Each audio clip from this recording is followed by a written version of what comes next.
In today's competitive business world, your expertise alone isn't enough. You also need clout. In this episode, you'll discover what personal clout really means, why it's a critical factor in building influence, and how it can accelerate your career and business success. Welcome to Biz Help for You, the show that saves you the expensive learning curve by providing advice from industry experts in every facet of the entrepreneurial journey. Too many small businesses collapse. According to the U.S. Census Bureau, 20% fail within their first year, and less than 35% make it to their 10th anniversary. The goal of this podcast is to change that statistic. So if you're interested in learning more to be a successful entrepreneur, tune in today. Listen in to learn how to strengthen your credibility, project authenticity, and use strategic visibility to create lasting impact on your industry. So, Steve, welcome to the show. Hi, Candy. Thanks for having me. I'm looking forward to this. I'm looking forward to this too. I don't know if I've ever had anyone on the show talking about clout per se and the difference between your expertise and the need for clout. So I'm looking forward to the discussion and learning from you. So I first want to even ask you, what is your definition of personal clout and how is it different from other things we talked about, expertise, leadership, influence, etc.? The way I explain personal clout, it's a level of dynamic attraction that you develop, that other people sense, that almost causes them to think and perceive you differently, whether you're in their presence or not. I mean, I've had people actually say sometimes, I looked at the roster for this upcoming networking event and I saw you on it and I wasn't thinking of going, but now I registered. So when you have those kinds of relationships where people identify being with you, talking with you, interacting with you as a major benefit to them, that's where clout comes from.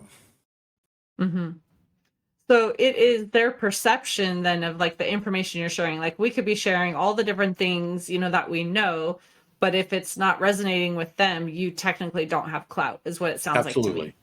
Yes. I mean, there's tons and tons of smart people out there. I've coached many that were way above my waterline in terms of their academic achievements and things of that nature. But you could sense somewhere in the conversation a disconnect. It's not what they were saying, it was how they were saying it, how it resonated with you. Is this person actually talking with me or are they talking to me?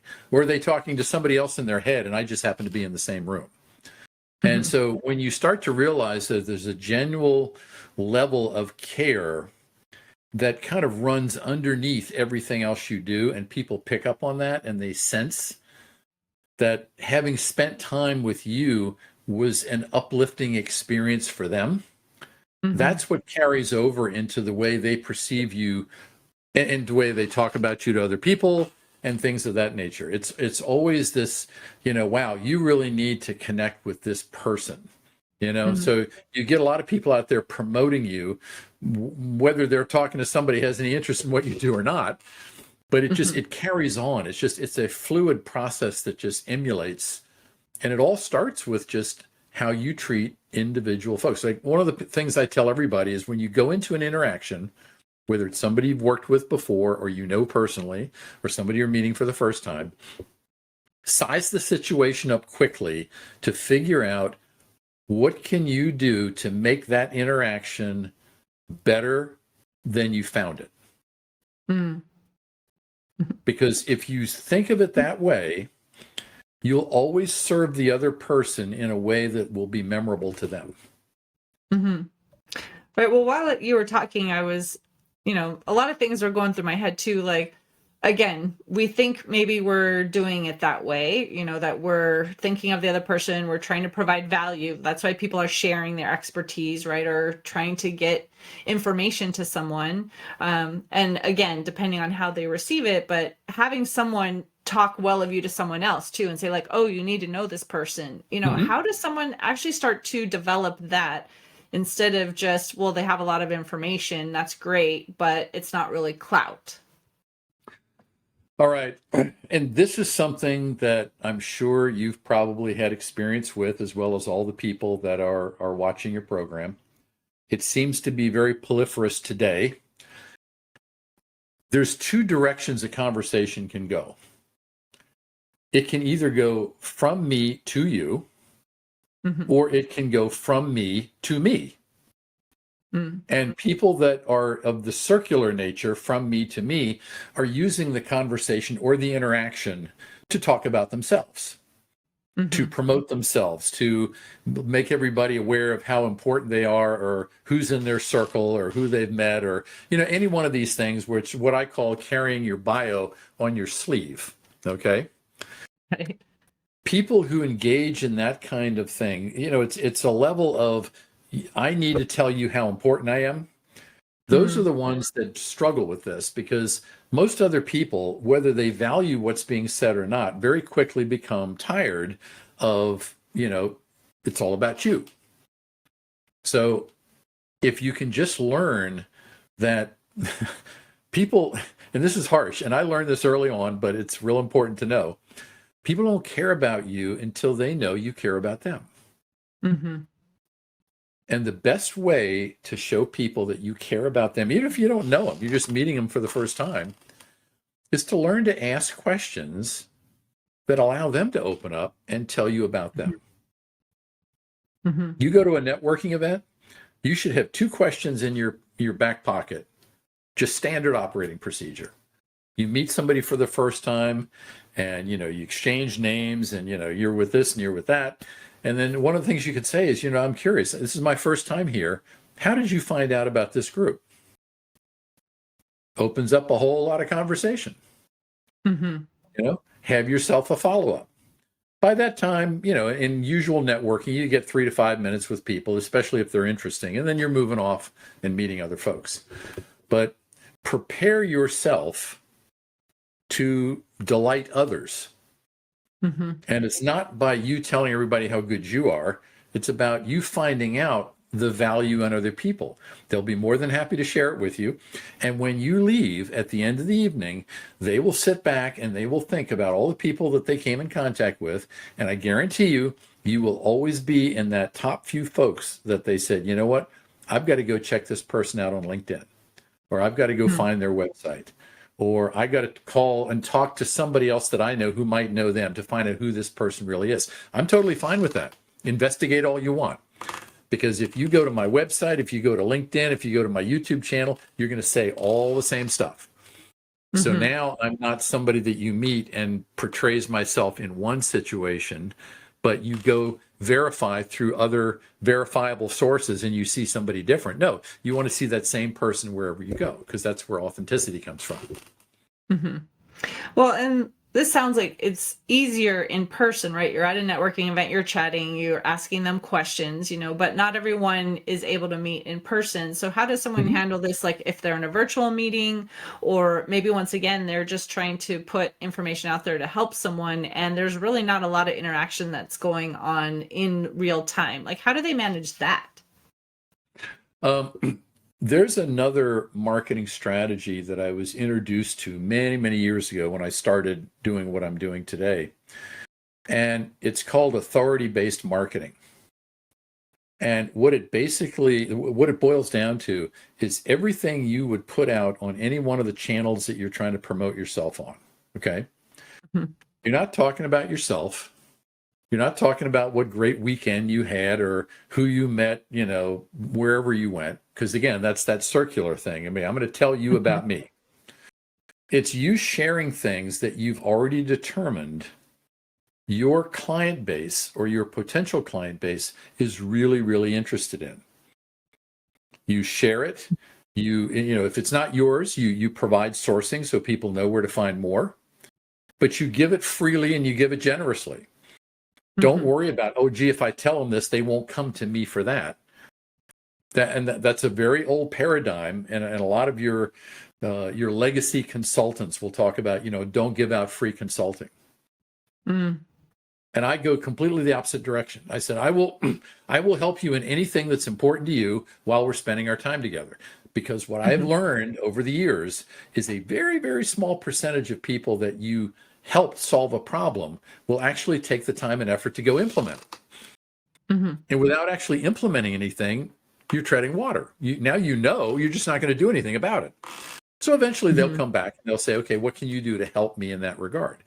But right up front, the more you share with people that's of genuine interest to them, the more you build that credibility of, oh, this is somebody you should talk to.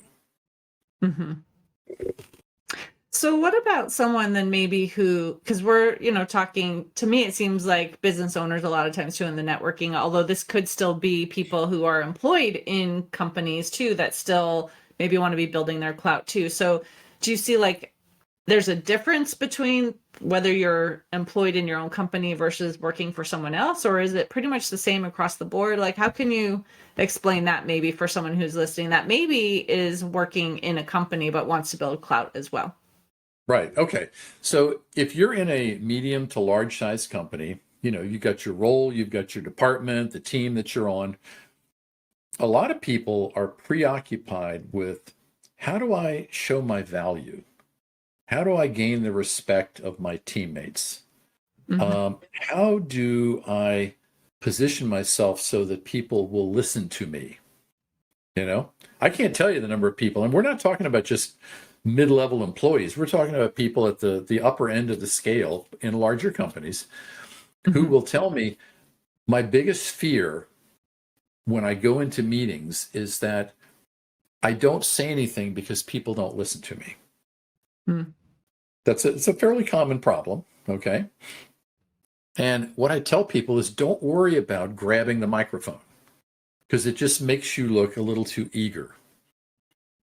Wait for a time when you can ask a question to gain clarity, or to maybe throw out a little bit of an opposing view to spur some conversation. You only have to do that one or two times, because what happens when you do that, it causes people, their eyeballs to go from looking around the room to looking inwards, and they're thinking, oh, wow, never thought about that. I can't tell you many people that sometimes I would ask a question that would just seem kind of inane. Like, why would you ask a question like that? After the meeting's over, I'd have 3 or 4 people coming up to me and saying, I'm so glad you asked that, because I've been coming to these meetings for months and I had no idea what that meant. So while you're putting yourself out there, you've got a little crowd behind you rooting for you to do that, because it opens them up. It gives them an opportunity to learn what they're kind of afraid to ask. That builds clout. One of the communication styles that I think is the absolute hallmark of achieving this, and a very small percentage of people walking around just have this naturally, it's what's called the assertive style. You're very good at expressing your opinions, responding to things, but you don't attack people, you attack issues. You don't talk in generalities, you talk from the first person. And you do it with a smile on your face and respect in your heart. And when you do that, people might not initially like what you have to say, but later on they'll say, you know what, the way he came up with that, yeah, I can see that. So you're kind of winning hearts and minds at a very slow pace. But this is a slow paced process. This is not a 3-day weekend and all of a sudden you got it down. You have to work at it, you have to practice, you have to refine it. And over time, what will happen is people will start buying in way before you realize what's going on. I was thinking too, while you were just saying that assertive person, that you can express your opinion. That could be a different opinion as well, but you could do it respectfully, where you can still have someone who maybe doesn't agree with you, but could look at you and say like, oh, I really respect that person because they stand up for what they believe in and they're expressing themselves well, like that too. So I think that sometimes people feel, well, if I'm contradictory, people aren't going to like me, or things like that too. So do you want to maybe even touch on that and how you can still have your opinions, but have those conversations in a way that you're not offending someone who then, looks down on you instead? Yes. Okay. And I'm so glad you asked that, because the thing that really puts people that are very assertive and is successful at doing that in one camp versus everyone else is all the other people when they go to express an opposing view, it can kind of sometimes come out sounding like a judgment. Okay. Because the way they've phrased it, they're not talking about the issue. They're talking about the person who just levied the opinion. When you're talking to somebody about them, how they did it, why they did it, what you don't like about how they did it, you're expressing a judgment. That's what people take offense to. That's where the conflicts start to come up. And a lot of people who aren't conflict oriented will just back away and never say another thing. But if in all of these conversations, if you remember, talk about what you observe, the situation, maybe the behavior led up to it, if you're in kind of a feedback loop about somebody's performance, speak to what you can observe, not to the individual. And when you can do that, people, again, they might not really appreciate what they're hearing in the moment, but they'll respect the fact that you didn't come after them personally. You helped them see what you already see. And that's the big differentiation between being able to have these conversations, have other people respect you, as opposed to getting in some kind of drama-laden tiff, because you've kind of, in the process of telling them what you think, you've kind of stuck them personally. And when you do that, it never ends well. Yeah, I mean, I've seen a lot of people posting comments on things. A lot of times it's on social media too. So I think sometimes people just feel like I'm not having this face-to-face conversation, so I could say whatever, but people will just be critical of other people or, different opinions. And they're saying, just things that I don't think you would say to someone in person. I'm thinking, why do we have to be that mean to each other, right? Why can't we just have where, like, I see what you're saying, I don't necessarily agree with you, but you have the right to your opinion on things too, and let's agree to disagree, right? And not necessarily name call, and I think a lot of times people just don't have the skill at all anymore, and it's just become, I think part of it is just that online thing. So have you seen that too, where people, maybe because we're not talking face to face and maybe there's more anonymity on social media, that people are just meaner and saying things in a way that you're just like, that really didn't need to be that way? People will become emboldened to do all kind of heinous things that they would never think about doing or never have the courage to do in a live face-to-face situation. Even in a video call like this, they just wouldn't do it because they don't have that they're not cloaked in that, gee, you don't know who I am, so I can get away with this. Okay.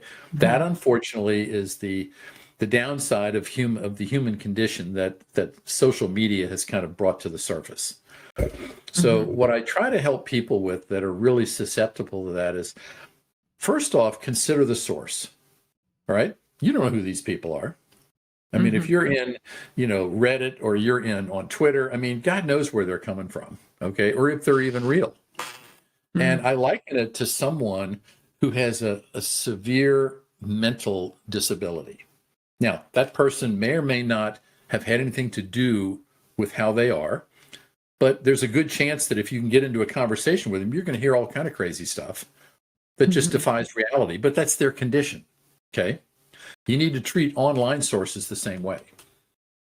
Unless you can verify that this person has some experience and they're laying out their case in a respectful manner that makes sense, forget it. In fact, probably the best thing, and more and more people around me that I'm starting to see do this, they're just opting out of some of these platforms because you know what's going to happen. You publish something, you go on there, you say, oh, gee, we got 109 responses or comments. What do? You click the comment button, and all of a sudden you see all this crazy stuff. And whether you discount it or not, it's now in your head working on you for any number of hours or days after that. It does absolutely nothing for your ability to maintain a positive growth mindset about what's possible for me and everybody I'm trying to help. So if you can't regulate your ability to look at it for the craziness that it is, get off of it. Right. So what about the person who maybe is more of an introvert that sometimes has a harder time, in these live meetings and talking with people and putting themselves out there, and and then like you're saying, maybe they're in a group meeting at their company, and maybe they're afraid to speak up. Like, do you have any tips maybe for them that will give them a little more confidence so that they can still be the person to share and ask questions and build that clout with someone else without feeling like self-conscious about themselves or Right. anything like that? Yeah, and look, I'm going to tell you right off the bat that building confidence is possible for anybody, but it's a constant source of practice in order to change a particular behavior or bring out a behavior that may because it's uncomfortable to do that. Mhm. One of the best things I've ever seen people do, and it takes a little bit of choreographing, all right, but it doesn't matter if where you live and where you work, if most of your networking is kind of like this, these group, meetings where everybody's virtual. Start going to local events with a friend. Mhm. Find someone that you're close to that maybe has a little bit of a different personality than you, and do this thing that's normally called the buddy system.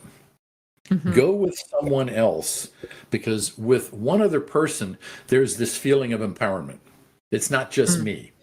If I can just stand by and listen to them talk and kind of gradually work my way into it. But I have not found anything in the digital world that will replace the value of some level of human contact. Mhm. And the more you do it, the more you start to realize this isn't so bad. Everybody else is kind of like me, you know? Mhm. You're going to run into all kind of people. So, oh, gee, this is my first one in years, and somebody had to pay me to for me to show up. Okay, you've got a little camaraderie going right there. You Mhm. might actually find out that you're better off than many of the other people you meet who have kind of forced themselves to do it because their business requires it. So Mhm. if thinking that you're going to go out there and just do it alone is just too much, and for a lot of people that is, start looking at your inner circle of friends and find somebody who would be willing to do that. It doesn't mean they have to sign up for the rest of their life to do it. Just Mhm. hey, go over the next couple of months. Take a look at your local chamber. That's a great way to start, because at least you've got people that are all living in the same community. There's a common bond there. Or any other type of small business networking type of events. There's tons of them out there. You go on Mhm. meets.com and you can find them everywhere. But just go for the raw practice, and Mhm. you will, if you do it enough times, you will eventually. Doesn't mean you're going to. Gee, I'm not an introvert anymore. No, that that's a personality type, Right. but you can override it when you have to. And Mhm. and I think that's the only thing. Don't sit there and think, oh my God, I'm going to have to rewire my head. I don't know if I want to go down there. No, you don't. You just Mhm. need to be able to adapt and bring up certain personalities and behavior styles that fit that moment. Mhm. Well, and we're talking about, these in-person networking meetings and how important they are. And it's, where you can be developing that relationship and over time. And like you said, seeing the same people and really just having those conversations and really get to know someone. But Mhm, we still do live in a digital world. And mhm. a lot of people, are maybe interested still in what we have, and we want to still build those relationships. So do you have some tips on how we can still use social media, share the expertise we have, and still be able to use that to expand the clout that we want to develop, outside of those in-person meetings as well? Yes, and if you're prone to being on digital events, on many of the platforms, whether it's the one you use or Zoom or Teams or whatever happens to be available, get used to just looking at who else shows up. Pick one or two people that you like their style, you like the kind of the way they carry themselves, what they talk about, or maybe you like what business they're in because it may be a collaborative source for what you do. Mhm. And just send them a chat in the little chat box. Says, hey, I really like what you had to say there. Would you be interested in having a one-to-one Zoom call? Or if you find out they're in your community, maybe you meet up for coffee. Just pick Mhm. one or two. You get that confirmation back from them. when you get off of the Zoom or the meeting that you're on, the virtual meeting, go find them on LinkedIn. Mm-hmm. They probably got a profile. Go ask to be connected. Now you're building a breadcrumb pathway that shows you're interested in establishing something meaningful. Mm-hmm.